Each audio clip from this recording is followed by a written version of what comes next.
Basi msikilizaji, karibu katika mtandao wa Rick Ouma Ministries. Hii ni huduma ya mahubiri ya online, yani mahubiri ya mtandao, tukiwa katika mtandao wa Facebook na wa YouTube na wa TikTok na wa Telegram na zinginezo. Karibu kusikiza neno la Bwana mahali popote ulipo. Ni mahubiri ya chakula cha mchana, kwa maana Yesu alisema, Biblia pia inaongea ikisema ya kwamba binadamu hawezi ishi kwa mkate peke yake ama chakula peke yake, chakula cha mwili, lakini kwa kila neno litokalo kwa mdomo wa Mungu. Kwa hivyo neno la Mungu inalinganishwa na chakula. Wakati unakula chakula, inaenda kwa tumbo yako na inasaidia mwili wako ili uwe na nguvu ya kufanya kazi. Lakini roho yako ambayo pia iko ndani ya mwili wako inahitaji pia chakula cha kiroho. Kwa hivyo kuna watu wako na njaa, sio ya chapati ama ugali ama mchele, lakini wako na njaa ya kusikiza habari njema za neema ya Mungu ambayo alituletea kupitia mwana wake wa pekee Yesu Kristo.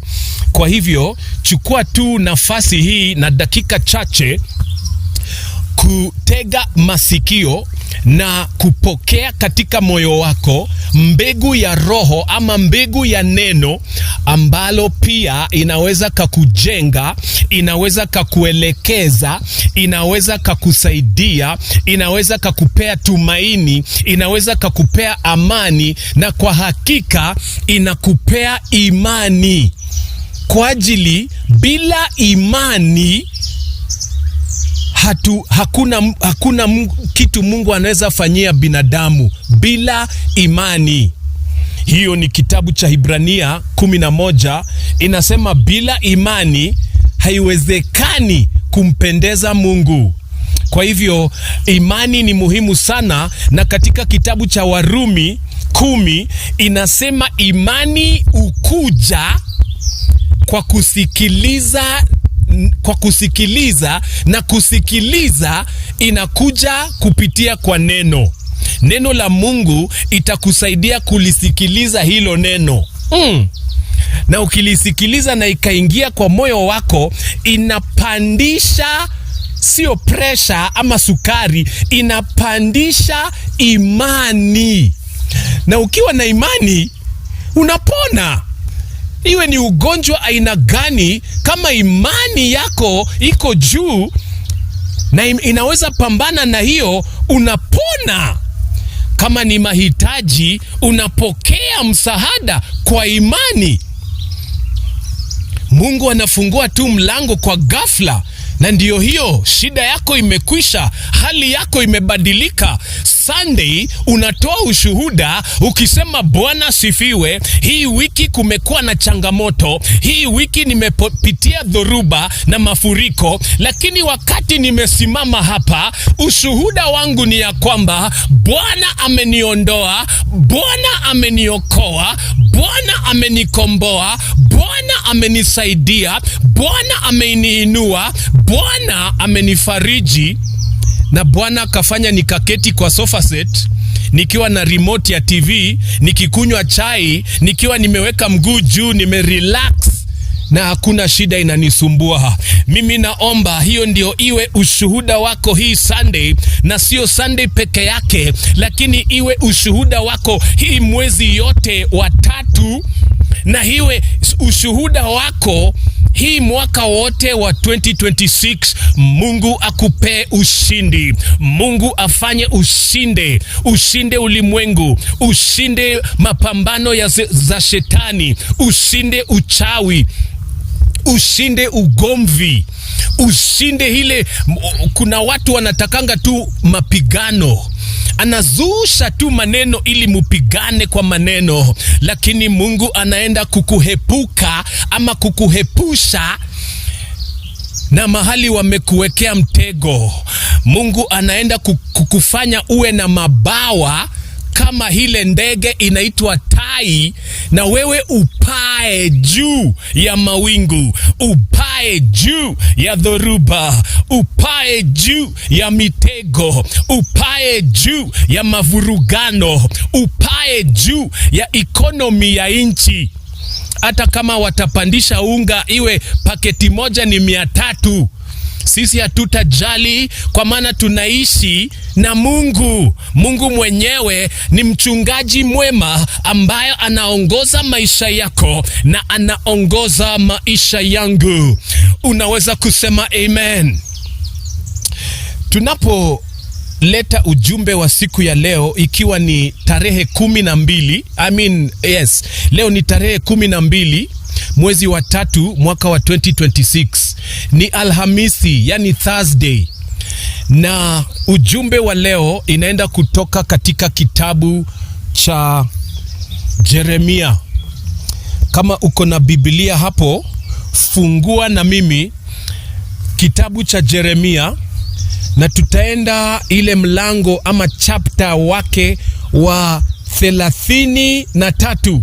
Yani Jeremia chapter 33 kuanzia verse number 1 tutaanza kusoma, na mahali Roho wa Mungu atatupeleka hapo ndio tutaenda. Tunaweza soma mpaka mstari wa 2, wa 3, wa 4. Tutaendelea tu hivyo tukiongozwa na Roho, ila tu Mungu atupee neno kutoka hilo maandiko ambayo hiyo neno inalingana na hali yako ambao unapitia hivi sasa. Amen. Kwa hivyo Jeremia 33 mstari wa 1. Baba, naomba wakati tunasoma neno lako ulibariki. Roho wa Mungu anifungue macho. Roho wa Mungu asaidie huyu msikilizaji, ya kwamba hii neno iwe chakula bora kwa roho na moyo wake. Baba, libariki neno lako tunapolisoma. Katika jina la Yesu tunaomba. Roho Mtakatifu, chukua ushukani sasa. Tunakemea ibilisi na shetani na mambo zote za giza mahali popote huyu mpendwa yuko. Tunatangaza damu ya Yesu katika hiyo hewa, katika hiyo kiti, katika hiyo sitting room, mahali popote alipo na mahali nilipo. Tunakiri damu ya Yesu itawale hii eneo, itawale hiyo eneo, na Roho Mtakatifu achukue ushukani. Ni katika jina la Yesu tumeomba. Amen. Jeremiah chapter number 33 verse number 1 inasema hivi: tena neno la Bwana likamjia Jeremia. Tayari hiyo ni baraka. Unaweza kuwa uko kwa jangwa, unaweza kuwa uko katikati ya shida, unaweza kuwa unapanda mlima ambayo iko juu sana, lakini kile unahitaji ni hii ambayo imetendekea Jeremia. Inasema neno la Bwana likamkujia Jeremia mara ya pili. Ilikuwa mara ya pili, kwa maana ukirudi ile chapter 32 utakuta tena hapo Mungu alikuwa amemwongelesha. Hiyo ni kumaanisha Mungu hachoki kukuongelesha. Mungu hachoki kukuelekeza. Mungu hachoki kukuponya. Unajua sisi wanadamu tunachoka haraka. Hata wewe ni mama, lakini ukiwa unasema ukweli, kuna wakati mwingine hata wewe mama unachoka na huyu mtoto, mpaka unaambia huyu mfanyikazi, we shughulikia huyu mtoto, mimi nimechoka. si ati umemchukia, si ati unamtupa, lakini binadamu tuko hivyo. Tunafika wakati ambayo tunachoka. Hii inakuwa shida katika ndoa, kwa maana nilikuwa ninawazia dakika kadhaa iliyopita ya kwamba ndoa ama relationship, kitu muhimu sana ambao inahitajika ni kusameheana. Kusameheana. Kwa maana yule mwanamke ni binadamu, huyu mwanaume ni binadamu. Wote sio malaika, hawako wakamilifu. Kwa hivyo hata siku moja haitapita bila mmoja wao kukosea. Kukosea kwa maneno, kukosea kwa mitendo ama matendo, kukosea kwa mienendo. Kutafanyika kitu ambayo haitakupendeza wewe mume, ama kitu ambayo haitakufurahisha wewe mke, lakini mwenendo ya ndoa, na ninasema hivyo nikiwa nimetoka ndoa zilivunjika 2, na mimi sio professional ama profesa wa ndoa, lakini nimewaza nikafikiria, relationship haitaenda mbele kama hamtakuwa wakati kwa wakati mukisameheana. Amekufanyia kitu ambayo imekuhuzunisha, umeshangaa, kwani wewe uko aje? Lakini inabidi umsamehe, mupande hiyo mlima, muivuke na muendelee mbele pamoja. La si hivyo, tutakuwa tunazushana mpaka aidha tunapigana, ama tunawachana, ama tunatengana. Na hiyo ndiyo imekuwa ikifanyika, kwa maana binadamu anachoka. Hata mzazi anachoka, hata mtoto anachoka, hata mwalimu anachoka, mwanafunzi anachoka.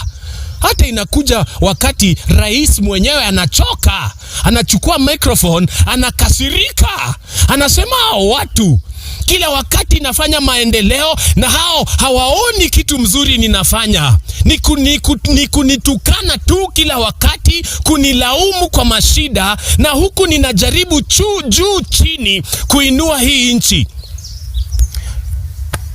Hata viongozi uchoka, hata pastor na amejazwa na Roho Mtakatifu, anakupenda kila Jumapili, anakupea neno mzuri, lakini kuna wakati anachoka.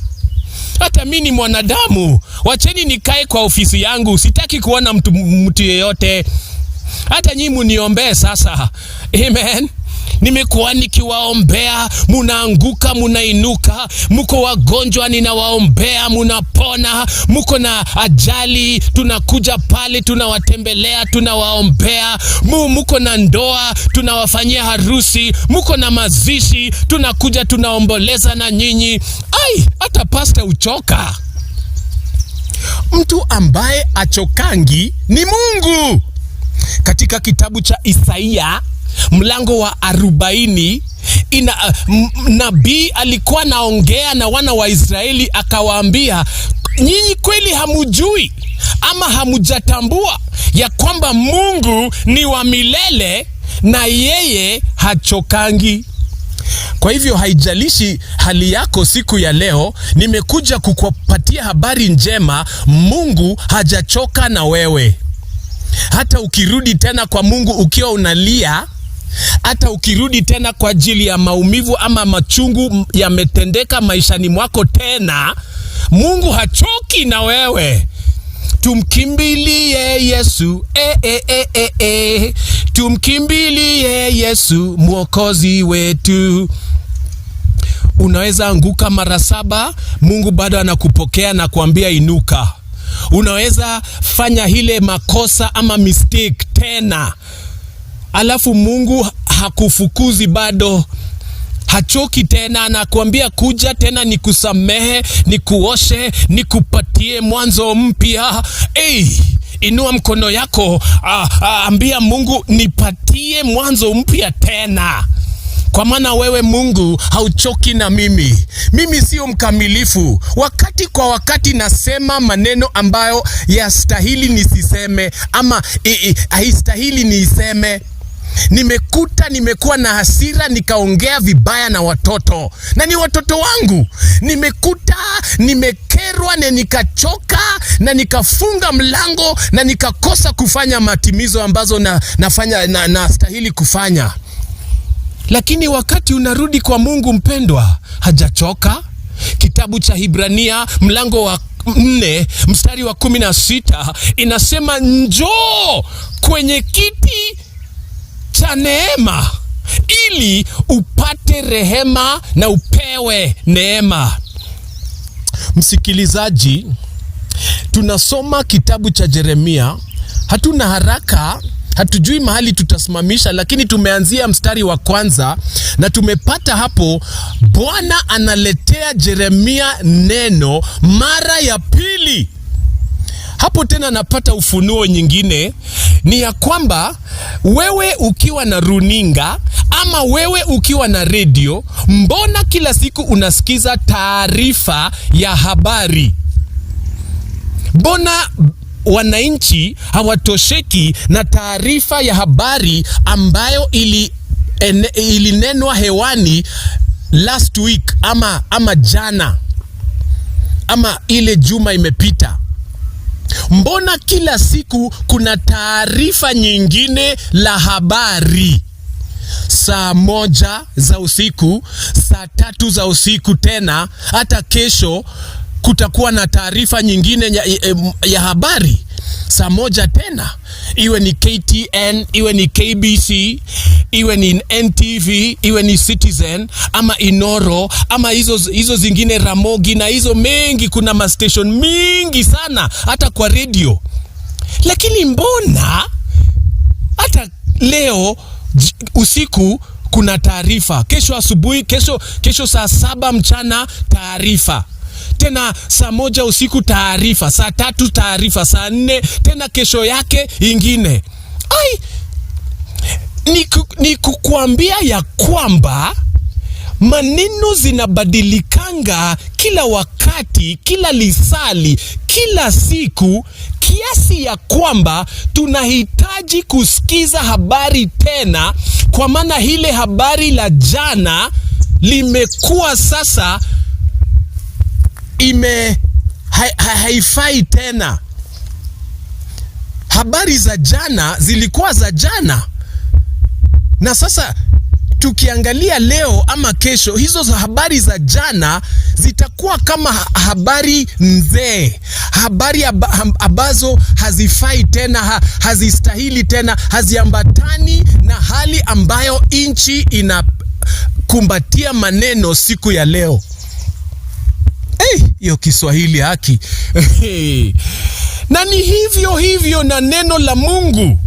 Wakati nyingine Mungu amekuongelesha akakupatia habari njema ya neno lake, ama habari ya kukurekebisha, ama habari ya kukuponya, ama lolote hile ambalo neno la Mungu inatufanyia vitu mingi. Lakini hiyo ilikuwa jana, ama ilikuwa January, ama ilikuwa last year. Leo Mungu ako na habari mpya juu ya ile habari alikupatia jana. Uenda ikawa alikuwa anakuongelesha na stage kama matatu. Hauwezi panda matatu tu uende ufly kama ndege. Matatu inapitanga stage ya kwanza, stage ya pili, stage ya tatu. Hapa kuna stage ya chini, kuna stage ya juu, kuna stage ya kona fulani, kuna stage ya kanisa fulani, kuna stage ya shule fulani, kuna stage ya madukani. Sasa Mungu kuna wakati mwingine anakuongelesha na stage. Amekwambia sasa hii neno ni la hii stage. Ukiwa umepita hiyo stage, hautegemei neno la hiyo stage kuenda kwa ile stage nyingine ambayo inakuja. Inabidi upate kama Yeremia, neno la Bwana ikikukujia tena mara ya pili. Na wakati mwingine hiyo neno la pili inakujanga kurekebisha kitu ambayo alikuambia hilo neno la kwanza. Inakuja kulibadilisha ama kulielekeza vizuri. Sisi binadamu kuna wakati hatusikizangi vitu mara ya kwanza. So mara ya pili aidha anairudia, anaisisitiza ili uipate vizuri, ama hata anaibadilisha akuelekeze tena kwingine. Yani Bwana ni mchungaji na Biblia inasema anaongoza hatua za mwenye haki. Kwa hivyo ni vizuri sana usitegemee neno la 2024 ama 2026 unless labda ilikuwa neno la unabii, na hiyo labda ni tofauti, lakini neno la kukuongoza maishani labda lazima urudi tena kwa Mungu akuongeleshe, akuhakikishie ama akuelekeze tena vizuri. So neno ilikuja mara ya pili kwa Yeremia. Tuendelee. Hapo alipokuwa angali amefungwa katika uwanja wa walinzi, yani gerezani. Yeremia alikuwa kwa nyumba ya gereza. Hapo kwa nyumba ya mfalme Zedekia alijenga nyumba ingine kando ya nyumba yake ambayo ilikuwa ni kama gereza. Kukija mtu ambayo hafuati sheria za mfalme, mtu ambayo amemuasi, mfalme anamchukua huyo mtu, anamweka pale ndani kwa hiyo nyumba ya gereza. Iko na kiwanja yake pale. Yeremia alikuwa hapo ndani na kulikuwa na wafungwa wengine. Hata wafungwa hawakuangi peke yao. Lakini kuna yule mfungwa ambaye amefanya kitendo kibaya sana. Yeye anapelekwa kwa room inaitwa kwa kizungu solitary confinement. Anapelekwa peke yake pale ndani. Na hiyo ni uchungu sana, kwa maana binadamu hakuumbwa akae peke yake. Watoto hawakuumbwa wakae peke yao. Wanarika hawakuumbwa wakae peke yao. Watu wa miaka ya 20 ama 30 hawakuumbwa ili wakae peke yao. Watu wakongwe ambao wako na miaka za juu 50, 60, 70, 80 na juu hawakuumbwa wakae peke yao. Yeremia alikuwa katika nyumba ya gereza. Ni vizuri tu hakuwa peke yake, kulikuwa na wafungwa wengine. Lakini hapo kwa gereza neno la Mungu ikamkujia. Neno la Mungu itakukujia mahali popote ulipo. Neno la Mungu itakukujia hali yoyote ile unapitia. Neno la Mungu itakukujia hospitalini. Unajua sio tu kanisani. Hata we mwenyewe si uko na Biblia. Unapoamka kesho asubuhi, usianze na chai na mkate, usianze kwa kuoga na kubadilisha nguo na kutoka kwa mlango. Anza na neno la Mungu. Neno la Mungu itakukujia asubuhi, neno la Mungu itakukujia saa 6, neno la Mungu itakunenea jioni na hata usiku wa manane. Mungu yupo kila wakati, Mungu yupo kila eneo. Huyu ni Mungu mkuu ambayo ametuumba na tunaishi kwa ajili yake, na wale wamempokea mwanake Yesu wanamtumikia. So neno la Mungu likakuja akiwa gerezani. Mstari wa 2, Bwana, hiyo neno ilikuwa inasema Bwana alitendaye jambo hili, Bwana aliumbaye ili alithibitishe, Bwana ndilo jina lake. Hiyo tu ni introduction ya hiyo neno. Anajitambua ni Bwana ambayo ndiye alitenda hii jambo.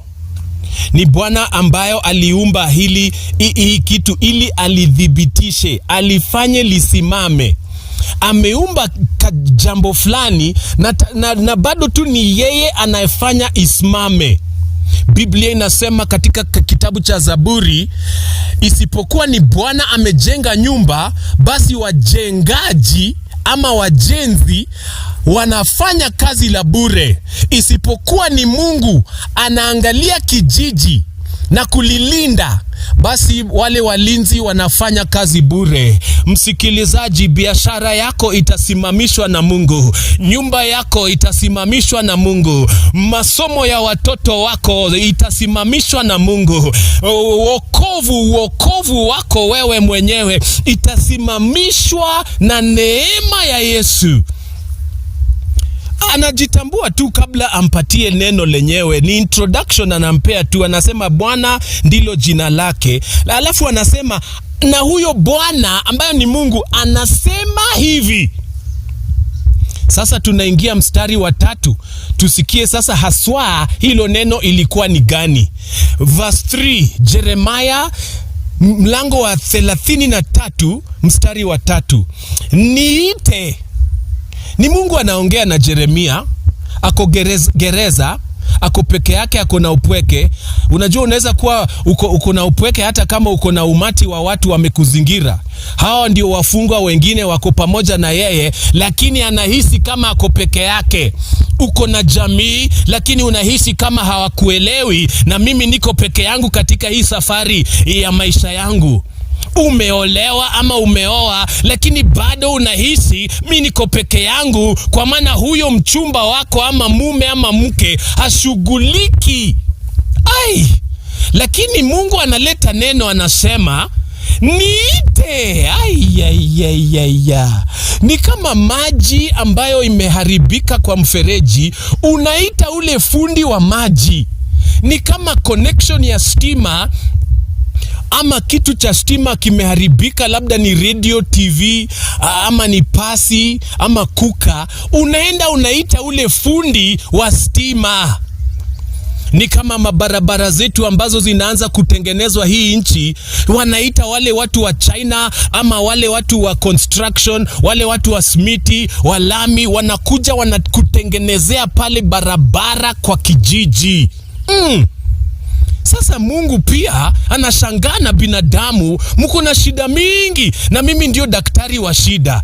Anaambia Jeremia, niite. Hiyo ndio itakuwa kichwa cha ujumbe wa leo. Niite. Call me. Si tunaambianga watu hivyo kwa kuhusiana na wao. Ni call, please call me. Amen. Yule ambaye hana credit, ama munawachana kwa stage, munakumbatiana mukisema bye bye, alafu unamwambia nitakupigia ama unipigie. Wazazi wanataka watoto wawapigie simu. Amen. Mtu ambaye uko kwa shida anataka apigiwe simu, ama ye mwenyewe apigie mtu ambaye ako na msaada simu. Nipigie, niite. Sasa Mungu anaangalia binadamu hapa, anaangalia Jeremia na anamwambia, neno la Bwana lilimkujia ikamwambia niite. Sasa wewe, nimekuja kukuambia, unaponisikiza hapo Facebook ama unanisikiza YouTube ama TikTok, Mungu anakuambia niite. Mimi mwenyewe sijui shida yako ama hali yako, lakini kunaye ambayo ako juu ya hizo hali na hizo shida, na yeye anasema niite. Yani anapeana challenge. Ni kama anasema hiyo shida yako mimi nawezana nayo, bora tu niite. Na nikikuja shetani atatoroka. Gai shakosha mashata. Nikikuja hiyo ugonjwa, hiyo mwili wako itapona. Nikikuja, msikilizaji, Mungu akikuja, ni nini itamshinda? Ni nini itamweza? Ni nini itampinga? Bora tu Mungu akuje, lakini Mungu hatakuja kama hautamuita. Mungu kwa kizungu ni gentleman. Gentleman ni mwanaume ambayo akona utu mwema. Yani hafanyi vitu tu hivi hivi, hachokozi watu, wala haingii kuharibu vitu, anaitwa gentleman. Anakuja tu wakati umemuita. Sasa makosa yetu ya kwanza, hatuitangi Mungu. Shida imetokea, ninakimbia chemist kwanza ama pharmacy, ama ninapigia anko yangu simu, ama yani ninatafuta tu mbinu za kibinadamu kwanza. Sasa Mungu anakaa hapo pembeni akiwa ako na msaada wako, lakini haumuiti. Haya, makosa yetu ya pili iko katika kitabu cha Yakobo. Anasema munaniita lakini wacha nisome, inaweza kuwa nitaisema vibaya. Wacha twende Yakobo, tuko karibu kumaliza na hubiri ya leo. Hebu sikiza hii, ni kama anatukemea.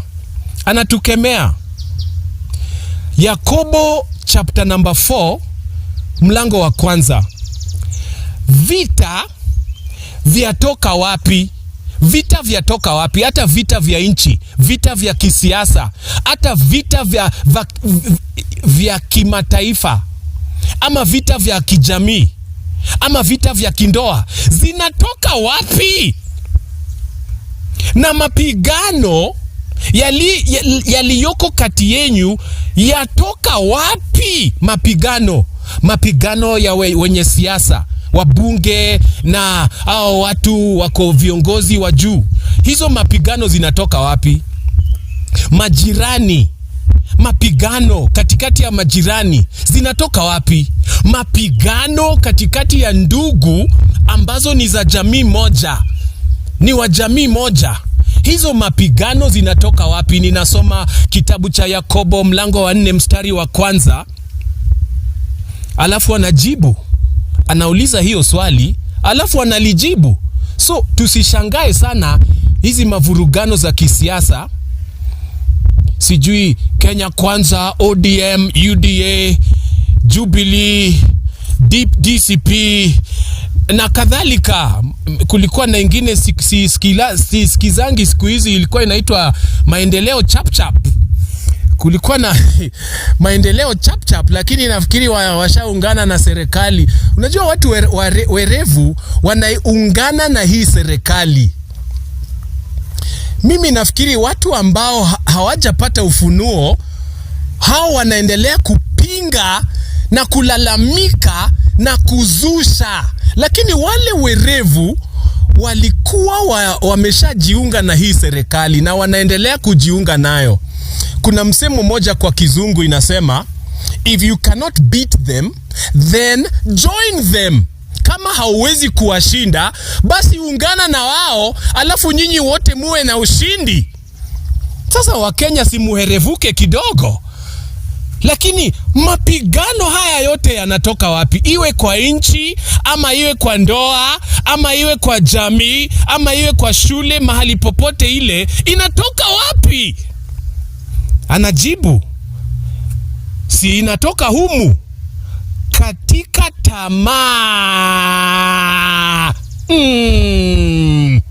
Tamaa zenu zifanyazo vita katika viungo vyenu.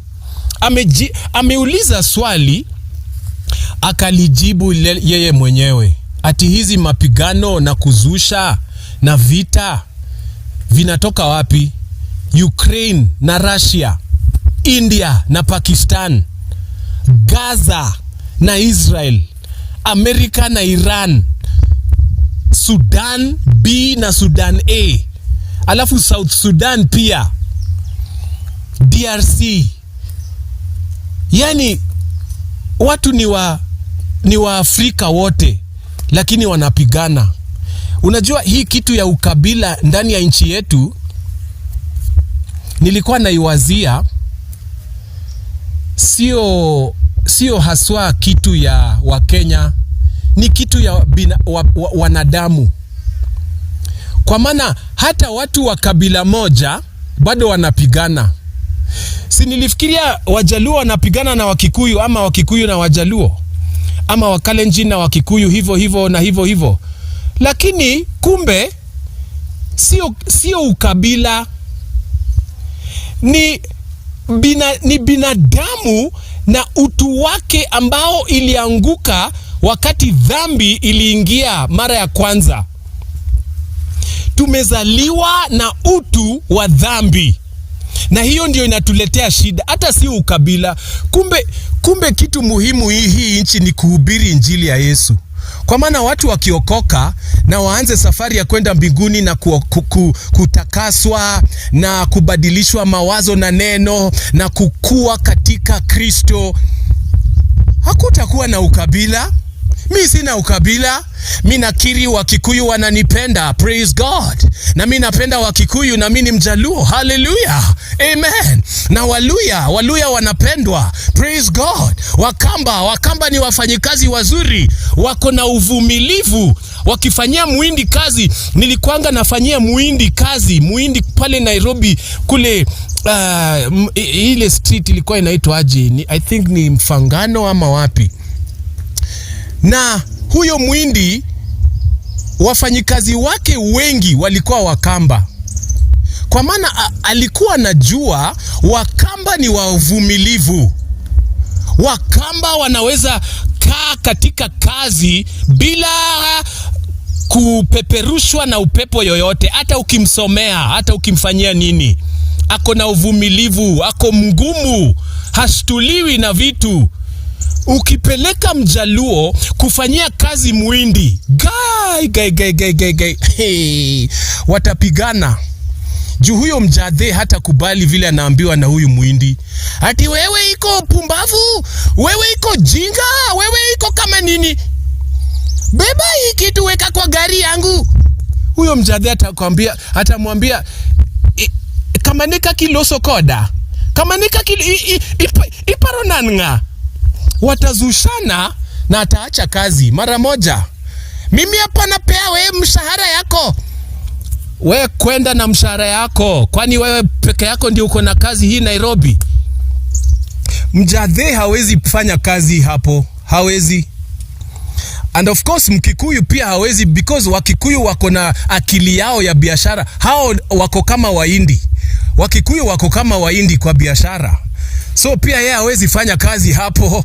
Lakini Mkamba ama Mluya, because Waluya pia wako na unyenyekevu ambayo haiko na makabila wengi. Waluya wananyenyekea, na Yesu alisema wale ambao wananyenyekea wanainuliwa. Amen. Unapata kibali. So hata nimesahau nilikuwa sasa naongea juu ya nini. Nimeingia katika hiyo story.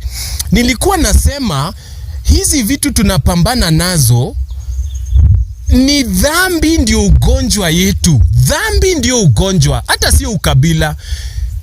Mimi mwenyewe kama mhubiri nimekuwa nasema ukabila sio mzuri, ukabila ni mbaya, hatutaki ukabila katika nchi. Lakini unajua ukabila sio chanzo cha shida yetu. Ukabila sio kitu yenyewe ambayo tunapambana nayo. Kitu ambayo tunapambana nayo ni dhambi ndani ya moyo wa binadamu ambayo tumezaliwa nayo. Wakati Adamu, ule mtu wa kwanza, alitenda dhambi, akaambukiza kila binadamu na dhambi. Sasa ni ugonjwa wa dhambi, na haina dawa lingine isipokuwa injili ya Yesu Kristo, neema ya Bwana na damu ya Yesu. Damu ni dawa. Yesu ndio ako na dawa yetu. Uwe Mkenya, uwe Muganda, Mtanzania, Msudan, Mkongo, uwe Mwafrika, uwe mzungu, uwe Muhindi, uwe Mwarabu, Yesu ndio ako na dawa ya hii ulimwengu, na ni injili ya neema yake na damu yake. Haleluya. Je, umeshampokea? Wacha tumalize, kwa maana sitaki kurefusha sana hii muda. Lakini nilikuwa nasoma hapo Yakobo anasema ni tamaa zenu zinazofanya kazi katika viungo vyenu. Mstari wa 2, mnatamani wala hamna kitu, mnaua na kuona uwivu wala hamwezi kupata. Halafu anasema munafanya vita na kupigana wala hamna kitu, kwa kuwa hamuombi. Lakini hamalizi hapo. Vile nilikuwa nasema, shida yetu ya kwanza ni hatumuiti Bwana wakati wa shida yetu. Lakini shida yetu ya pili, hatumuiti kwa imani. Mstari wa 3 Yakobo 4, hata mkiomba bado hampati kwa sababu munaomba vibaya. Oh Lord, kwani kuna maombi mabaya? Gai, ili mvitumie kwa tamaa zenu. Kwa hivyo ukilinganisha hii na Hibrania mlango wa 11 ambayo inasema bila imani, na Yakobo 4, kuna maombi zingine hata hazifanyi kazi yoyote. Ni kweli umefanya vizuri na umeomba, at least umepita stage ya kwanza. Kwa maana kuna watu hawaombi, hawaiti Mungu, wanaingia shida, wanatafuta serikali, wanatafuta governor, wanatafuta member of parliament, wanatafuta shosho ama nani, hawaiti Mungu. So at least tumepita stage ya kwanza. Sisi ni wale tunaita Mungu. Sisi ni wale wa kuomba, wale wa kukesha, wale wa kufunga, wale wa kusoma Biblia, wale wa kukutana na wengine katika prayer meeting, mkutano ya maombi na kuombea nchi yetu amani wakati wa uchaguzi. Sisi ni wale wa kuomba wa Kenya. Lakini hiyo ni stage ya kwanza. Ukienda stage ya pili, kuna maombi zingine zinagonga ukuta, kuna maombi zingine zinapaa juu alafu zinarudi chini kama mawe. Kuna maombi zingine hazipenyi popote. Kuna maombi zingine hazina breakthrough. Na wewe ni shahidi na mimi ni shahidi ya kwamba kuna maombi mingi tumeomba na hatuoni majibu. Na Yakobo hapa anasema ni kwa ajili munaiombea kwa nia ambaye imepotoka. Alafu Hibrania 11 inasema munaiombea bila imani. Haumuamini ya kwamba Mungu ataifanya. Hauamini ya kwamba itatendeka. Na mimi ni shahidi wa hiyo. Siwezi sema mimi ndio niko na imani kubwa. Hata mimi nasikianga sometimes nimeomba, lakini unaombea mtu mgonjwa lakini unasema Lakini wakati tunaendelea na neno la Mungu hivi tunahubiri, imani yako inapanda. Unapitia mengi katika maisha yako na safari yako ya Mkristo mpaka unajua huyu Mungu anaweza. Mimi sitastuliwa na kansa, inaweza toweka. Ugonjwa ya sukari ni nini? Mungu anaweza shusha pressure. Amen. Mimi sitaingia katika hizo ugonjwa za miaka za juu. Wazee na wamama wa miaka wa juu wanapitianga ugonjwa zingine zinaitwa kwa kizungu degenerative diseases ama old age diseases. Mimi ninazikataa. Mimi si mimi. Musa alikuwa na miaka 120 na macho yake ilikuwa wazi vile zinaona vizuri. Nguvu zake zilikuwa vile. Ule mtu anaitwa Caleb katika Biblia alikuwa na miaka 85, yani 85.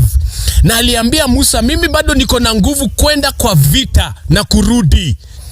Sasa wewe unakubali hizi tu ugonjwa za miaka zikuingie, unazikubali magoti, unakubali mgongo, unakubali sukari na presha. Si uombe na uzikatae. Mwili wako ni hekalu ya Roho Mtakatifu.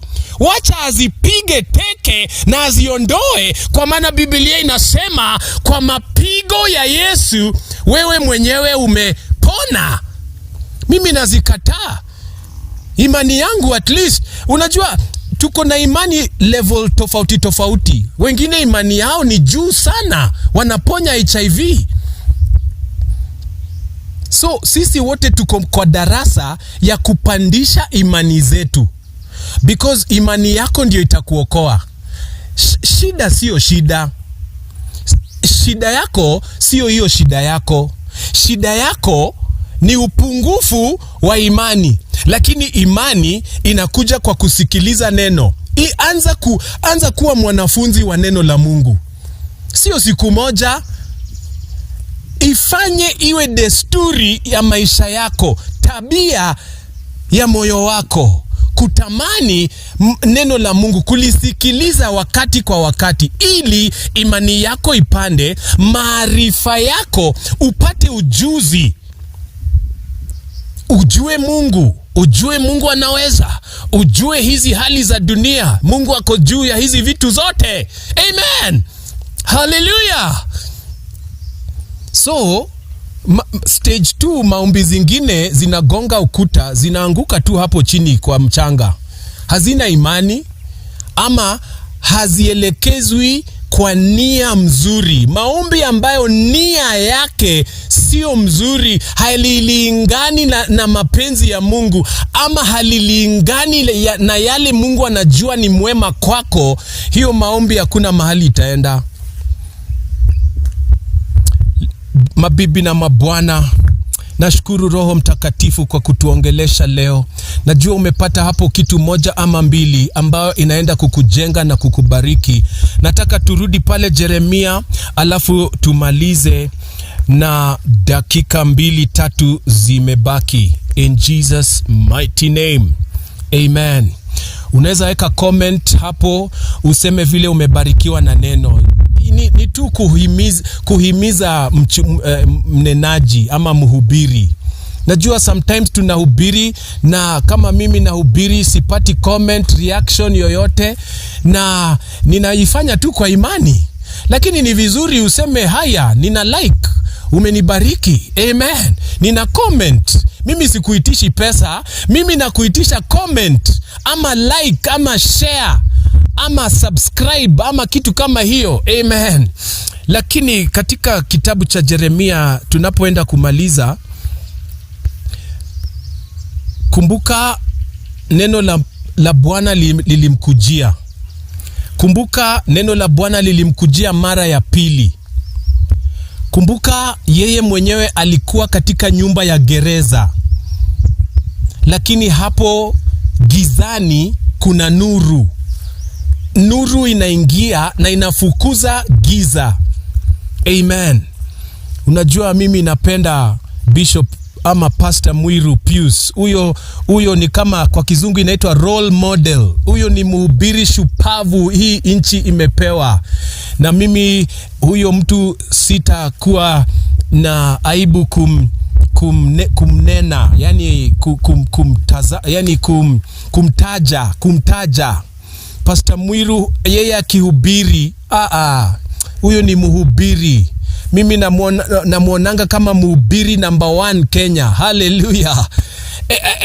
Kuna nuru gizani, kuna nuru hata gerezani. Alafu baada ya introduction kukuambia ni Bwana, kwa maana kuna sauti mingi hii dunia ambazo zinatuongelesha na sauti zingine zinatupotosha. Kwa hivyo Bwana anajitambua ya kwamba ni yeye amefanya hii jambo na ni yeye anaifanyisha isimame. Alafu anamwambia niite nami nitakuitika, nami nitakuonesha mambo makubwa, mambo magumu ambayo haujawahi jua. Na tuombe. Roho Mtakatifu, asante kwa kunena kwa njia ya hali ya juu. Nakupa Mungu wewe utukufu wote. Kuna huyu ambaye ni mgonjwa na ninaenda kukemea hiyo ugonjwa. Ninaenda kuomba ya kwamba hizo virusi na hizo vitu ambazo zinasababisha hiyo ugonjwa zitoweke sasa katika jina la Yesu. Kichwa inauma, hiyo maumivu na ikemea katika jina la Yesu.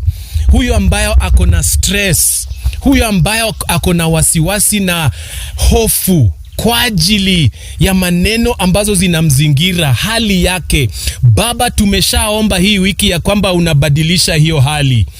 Amen. Kwa hivyo huyu mtu muonyeshe mlango, na hiyo mlango iko wazi, atoke katika hiyo hatari, atoke katika hiyo shida, atoke katika hiyo deni, atoke katika hiyo kufinyiliwa. Baba, ninamwombea mlango ambayo imefunguliwa ili ahepukane na hiyo shida na hiyo tabu. Baba, asante kwa huyu ambaye hajaokoka na kwa kweli ameendelea kusikiza hili mahubiri. Mimi namtajia tu kitu moja: enda kanisani hii Jumapili. Amen. Hallelujah. Baba, asante kwa Wakristo wapendwa waumini ambao wamepata hii neno. Mimi naomba uwajenge kiimani. Naomba imani yao na Ukristo wao uende grade 4, grade 5, grade 6. Wacha watu wasibaki grade 1 ama grade 2. Fanya imani yetu na Ukristo yetu na makanisa zetu ziende mpaka grade 5, grade 6, grade 7 hadi tufike grade 12, mahali hata tunafufua wale wamekufa, mahali hata shetani mwenyewe anatuogopa. Wachawi yani wanafikiria mara ya pili kabla watuguze. Baba, sisi ni zaidi ya washindi. Ninabarikisha huyu msikilizaji, ninambarikisha mahitaji zake kwa jina lako. Ninambarikisha usingizi wake, ninambarikisha na chakula, ninambarikisha na baraka, ninambarikisha na kibali. Enenda kwa amani, ni Yesu ametenda. Utukufu kwa Mungu. Amen. Mungu akubariki.